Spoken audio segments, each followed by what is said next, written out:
Nos quieren robar la jubilación, queridos amigos, así como lo escuchan, y esa es la polémica que les hemos preparado para esta tarde. Chistoso, Chimi, pensé que dijiste que nos quieren robar la jubilación. Por supuesto. ¿Cómo? Porque ya nos vamos a poder jubilar. A ver. Vos que ya estabas haciendo el trámite, esperar 5 años más, seguir aportando 5 añitos más. Cuéntamelo bien, a ver. Porque empecemos por el principio, que siempre es lo que digo yo en esta parte del programa. El presidente Guille Lasso no quiere que los ecuatorianos lo olviden cuando haya dejado el poder. Y al parecer, esa va a ser la única promesa que este gobierno va a cumplir. Porque lo que está haciendo en los últimos meses de su gestión puede resumirse en 2 ideas, o en 3. Cagada tras cagada. Claro, y con eso, ¿qué le vamos a olvidar los ecuatorianos? Claro.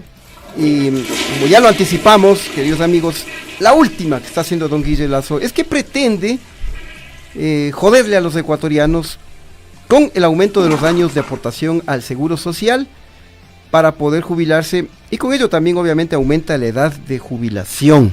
Esto me suena raro porque durante algún tiempo trataron un poco de incorporarle al IES unos seguros privados, de llevárselo, pero ahora tratan de modificar toda la estructura. Lo bueno es que esto solo se puede hacer vía ley, pero ya vamos a ver.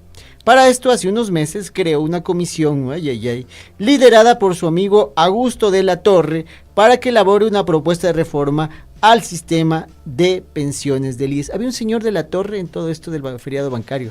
Debe ser homónimo nomás, ¿no? ¿O es el mismo? Es el mismo, ya vamos más adelante a hablar quién es este famoso señor Augusto de la Torre, que quiere meter la mano al IES.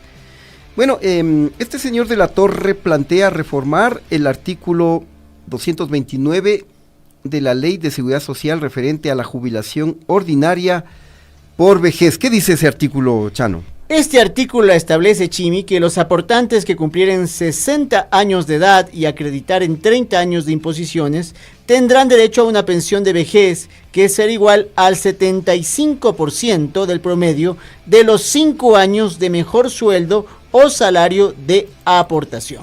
Ya, eso es lo que contempla la ley, ¿no? Pero lo que ahora, está vigente. Lo que está vigente, pero ahora este pana de Lasso sugiere aumentar de 30 años vigente a 35 años la aportación, con lo que aumentaría también a 65 años la edad de jubilación o proporcionalmente los años que te faltaran, ¿no? Claro. A ver, pero también propone cambiar el cálculo de la pensión, que la pensión se calcule, sea promedio, sea el resultado del promedio, más bien dicho, de 20 o 25 años, en lugar del promedio de los 5 años con mejores remuneraciones. Claro, mira, y esto, el resultado de esto es que te baja la pensión. El monto de la pensión mensual. El monto de la pensión mensual, claro. Por ejemplo, ¿cuál es el mejor sueldo que tú has tenido? A ver, alguna vez gané $2,700. Ya, entonces para la jubilación tú escogías esos años en que ganaste esa cantidad y sobre eso tu pensión equivalía al 75%. Claro. Ya salías con casi unos $2,000 de pensión, imagínate. Pero si ahora ya toman en cuenta no esos 5 años de mejores sueldos, sino de 400, promedio de 20 800, años. Me bajará. Cuando ganabas en sucres, ponte. Entonces ahí ya te darán una pensión de $200, de $300 más o menos. ¿No tienen unos Kleenex por aquí, por favor, para llorar un ratito, por una media horita al menos? Realmente es muy triste, ¿no? Veamos qué más. Uno de los argumentos de Augusto de la Torre es que los ecuatorianos ahora viven más de hecho gato, pues. Que la esperanza de vida actual en nuestro país es de 80 años, cuando hace algunas décadas se morían a los 50. Eso dice. Es medio necrológico el argumento del señor, ¿no? A medio ver. enterrador, me parece. Pero mejor miremos y escuchemos lo que dice Augusto de la Torre. El choque entre el diseño de nuestro sistema y el cambio en el perfil demográfico de la población. En 1950, los ecuatorianos en promedio fallecían a los 50 años de edad. Ahora, la esperanza de vida es tal que el ecuatoriano en promedio fallece a los 80 años de edad. Entonces, no solo que tenemos un porcentaje cada vez mayor de ecuatorianos en la tercera edad, sino que aquellos que estamos en la tercera edad vivimos más largo y por tanto la duración de las pensiones es más larga y el número de jubilados va creciendo. En 2010, para darle un número, teníamos cerca de 200.000 jubilados. En el 2022 tenemos cerca de 500.000 jubilados. Tú dices, yo creí que nos estabas metiendo gato por liebre, oye. Pensabas que te estoy cuenteando, no, pues no. Claro, O sea, realmente él dice que vivimos más y que por ende debemos aportar más tiempo. Claro, o sea, él quiere que prácticamente uno llegue a la jubilación, pero ya así con las justas, o sea, ya te jubilas y estiras y estiras la pata. Claro, me jubilé. Entonces no vas a poder disfrutar, gozar nada Claro. de tu jubilación. Si es que se llama, si es que se puede gozar con el servicio de salud que tienes aquí, además. Además que hay una cosa, o sea, puede ser que el tiempo de vida se haya ampliado y demás, pero después de la pandemia, el número de enfermedades subsecuentes producto del COVID también hacen que tu calidad de vida disminuya. Recién en la carrera, últimas noticias, fallecieron 2 personas, o sea, eso nunca se había dado aquí en el país. Hay muchas muertes que tienen que ser relacionadas, yo creo, directamente al post-COVID. Exactamente, mira, y esto también hay que agregarle el tema del desempleo, porque hay mucha gente que trabaja unos años, unos meses, luego queda en el desempleo, se dedica al empleo informal, se dedica al comercio y ahí no tienes afiliación al IES, no acumulas. Claro. Yo en mi caso particular en dos ocasiones estuve sin trabajo y obviamente no aportaba, pues. Claro.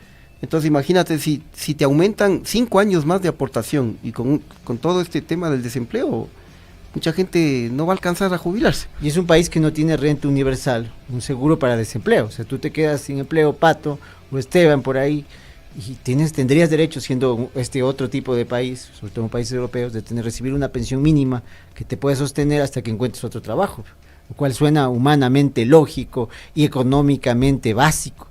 Pero acá es, bien, ya mejor, deja de aportar. Y a los 6 meses pierdes la cuenta, ¿no? Del IES también. Así es. Y mira que para dorar la píldora tratan de hacer creer que solo suben los años de aportación a 35 y que la edad de jubilación se mantiene a 60.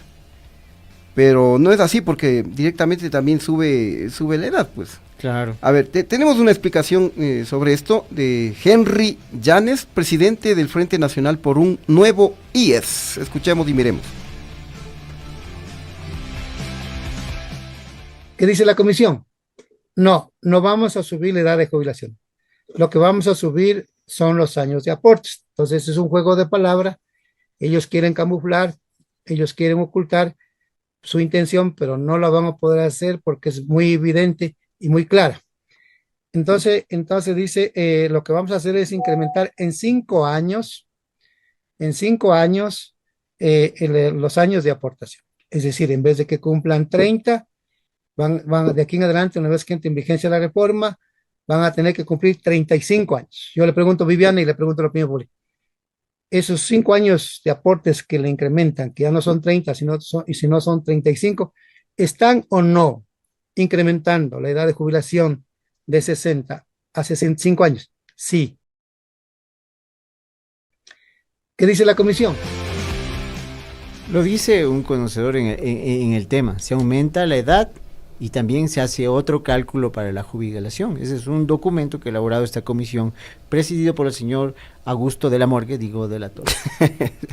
Así veo que le están poniendo ya como Augusto de la Morgue. Claro, ya le bautizaron aquí los panas del YouTube. Oye, pero también tenemos de opinión de algunos ciudadanos sobre este incremento de los años de aportación. Vamos a presentarles a continuación qué es lo que piensa la ciudadanía. Esto fue captado por nuestra compañera reportera Viviana Erazo. Miremos y escuchemos. Aumentar inclusive 5 años más, nosotros saldríamos ya simplemente a morir, como quien dice, porque cada profesión tiene su riesgo. Y ¿de qué quieren aumentarnos los aportes para más años? Mientras una persona tiene 35, 40 años, no hay trabajo, ¿para qué piensan aumentar los años? Que yo no estoy de acuerdo que aumenten más años, porque a mi manera de pensar parece que el seguro quiere que estemos más viejos para no poder disfrutar nuestra pensión, porque ya viejos, ¿qué podemos hacer? La indignación está más que justificada. Este debería ser un tema por el que solito la gente debería organizarse y reclamar. No digo protestar, no digo quemar llantas, digo pararse frente al IES y exigir cambios y llamar la atención, porque realmente es un tema que abarca a la mayor cantidad de ecuatorianos. Yo no sé si habrá otro tema que tenga esta capacidad de aglutinar a tantos ecuatorianos como es el IES. Por supuesto, mi querido Chano, sí, y bueno, esta recomendación que está haciendo esta famosa comisión no es vinculante, la debían presentar hoy día ante el presidente don Guille Lasso, y mañana estaba previsto que lo expongan a la ciudadanía. Y ya recularon. Que lo hicieran, no sé si si se hayan echado para atrás en la presentación que iba a haber mañana, pero lo interesante sería que la presentación lo hagan en un lugar público, a ver si no les caen unos cuantos tomates, ¿no? Claro. Pero seguramente lo harán en un auditorio privado, en el muy auditorio legal. de la UDLA iban a hacerlo. Ah, tienes razón. Aún más en un espacio controlado. La UDLA la Riategui. de la Riategui, otro pana secretario de administración otro de pana de Lazo, secretario de la administración de Yamil Magua, claro. Claro. Ya, pero ahora sí contémosles a nuestros queridos amigos, mi querido Chano, ¿quién es pues este personaje, este señor Augusto de la Torre, pana, ñaño, uña y mugre de don Guille Lasso? ¿Quién es? Bueno, este señor tiene una larguísima trayectoria. Ustedes ven el rostro y ahora está más viejo, pero realmente ha pasado por la política ecuatoriana, ya tiene una trayectoria de al menos 20 o 25 años. Fue uno de los protagonistas nefastos del feriado bancario, empecemos por ahí. Como presidente del directorio del Banco Central del Ecuador, fue el encargado de dar informes de crisis sobre la situación de la economía ecuatoriana. En los salones del Banco Central, cuando aquí cerca, el sector de la Santa Prisca, se tomaban las decisiones para el salvataje bancario. Entonces los periodistas de la época esperábamos hasta 1, 2 de la mañana para conocer a qué banco habían salvado y con qué monto. Esta información salía en horas de la madrugada, ya entre cantos de gallos y medianoche. Aparecían por ahí ya los datos de que habían salvado a Solbanco, que habían salvado al Progreso, que habían salvado al Continental y demás. Señor Augusto de la Torre es consultor en políticas públicas, enseñó en la Escuela de Asuntos Públicos Internacionales de la Universidad de Columbia y dirigió el Centro de Investigación Económica de la Universidad de las Américas, UDLA, en Quito. Por cierto, nos faltaba ese detalle de dónde quieren presentar este documento. La Universidad de Carlos Larraín, que a propósito también es otro pana de Lazo. Dejó el Banco Mundial, donde fue economista jefe para América Latina, y antes de eso fue jefe del Departamento de Sistemas Financieros Globales. Aunque no lo creas, Chimi, porque esto sí, no me lo vas a creer, fue gerente general del Banco Central Ecuatoriano, cargo por el cual fue reconocido como el mejor banquero central de América Latina, ya en 1996 por la revista Euromoney. Y la cereza de pastel, Augusto de la Torre, fue asesor del presidente que comía arroz con huevito y era feliz, don Lenin Moreno, que ahora está en Paraguay tomando tereré y haciéndonos así a la distancia. Ah, tienes razón, este dato me estaba olvidando. Claro, Augusto de la Torre fue asesor de Lenin Moreno. Mira, aquí tenemos un tuit de don Guille, de Lenin Moreno cuando era presidente y cuando le anunciaba, ¿no? Entonces decía: hoy se incorporan al Consejo Asesor de Economía dos grandes economistas, Vicente Albornoz y Manuel González. Junto a Augusto de la Torre y a Fausto Ortiz pondrán toda su experiencia al servicio de la patria para reactivar nuestra economía, que necesitamos el apoyo de todos. Mira, dice que iba a poner toda su experiencia al servicio de la patria, pero resulta que resulta que está poniendo toda su experiencia al servicio de acabar con el IES, que así resulta.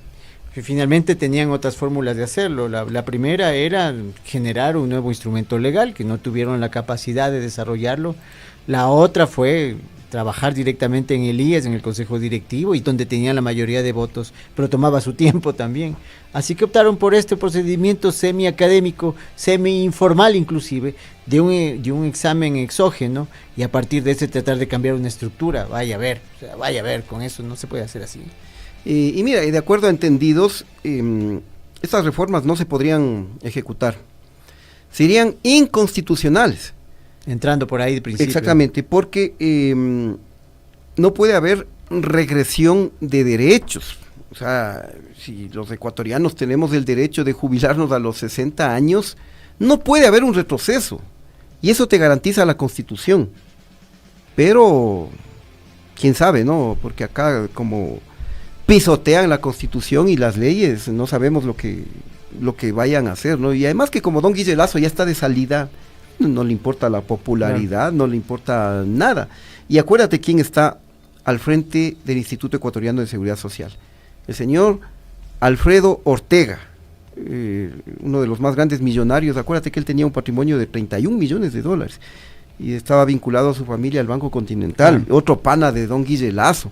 De esas épocas. Entonces esto está bien estructurado, ¿no? Como dirían, estaba fríamente calculado. Por un lado, don Guille como presidente de la República, quien maneja el IES es el señor Alfredo Ortega, quien hace estas propuestas para incrementar los años para la jubilación, pana de don Guille Lazo, el señor Augusto de la Torre. Todo sincronizado. Bueno, y nos ponen como en el sector eléctrico la estrategia entre la espada y la pared. O se hacen estas reformas, o aceptan, o el IES cae en mora y ya no se pagan pensiones porque no tenemos pensiones más para 2 años o 3 años. Entonces nos ponen nuevamente ahí, o aceptan en el caso eléctrico, aceptan que estas empresas vengan a operar a los costos que sea y se les pague primero sobre las empresas públicas, o nos vamos con los apagones en noviembre. Ustedes dirán. Entonces nos ponen en esta disyuntiva, cuál es absolutamente irresponsable, porque tienen otras alternativas. ¿Qué pasa con la mora patronal? Ya pregunto nomás, ¿cuántas empresas no están pagando? ¿Qué pasa con la deuda del Estado al IES? ¿Por qué no existe realmente un cálculo definitivo sobre el tema y empieza a pagarse? Y van por donde la cuerda es más débil, más simple de romperse, que son justamente los jubilados, los aportes y el sistema solidario. Así es, y a propósito que tú topas el tema de la mora patronal, al cierre del año 2022 la mora patronal, escuchen bien queridos amigos, superaba los 2.000 millones de dólares, así como lo escuchan, 2.000 millones, más de 2.000 millones de dólares. Entonces la pregunta es, ¿por qué no les cobran a esas empresas morosas que le deben al IES? Y que incluso, de paso ahí hay hasta un delito, porque hay empresas que les descuentan cada mes a sus empleados del aporte al IES, y en lugar de transferir ese dinero al IES, se retiene. Claro. Y ahí sí no hacen absolutamente nada. Entonces ahí hay una buena cantidad de recursos. Y también lo que es necesario es que se reactive la economía, que se genere empleo, porque si es que el gobierno logra generar miles de plazas de empleos, son miles de aportes más, pues. Claro. Y ahí tienes esos recursos para, exactamente, esos recursos para los jubilados. Claro. Lo que pasa es que el sistema solidario que se creó aquí en los años 60 era uno de los más efectivos, o sea, un número alrededor de 5 aportantes por cada jubilado, luego que se hizo necesario más. Pero como no aumenta la base de afiliados, los servicios préstamos, los pésimos servicios que dan, porque tampoco carece de interés de la ciudadanía, la defensa del IES, entonces se produce lo que se produce. Pero yo te digo, tú, por ejemplo, tienes claro qué empleador tuyo no cumplió con las normas del IES. A lo mejor alguno al que tú trabajaste 2 años solamente te declaró 1 año, o en tu caso tu hoja está limpia completamente.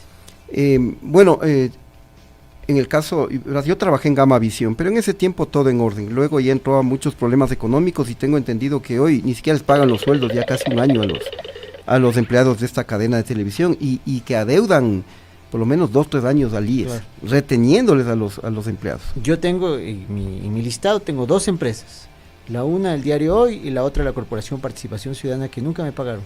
Son realmente como 4 años. Súmale eso, son 48 aportes aproximadamente. O sea que yo ahorita tendría que tener como 250. Tendría que tener solo 50 imposiciones más, es dividir 4 años ya para jubilarme.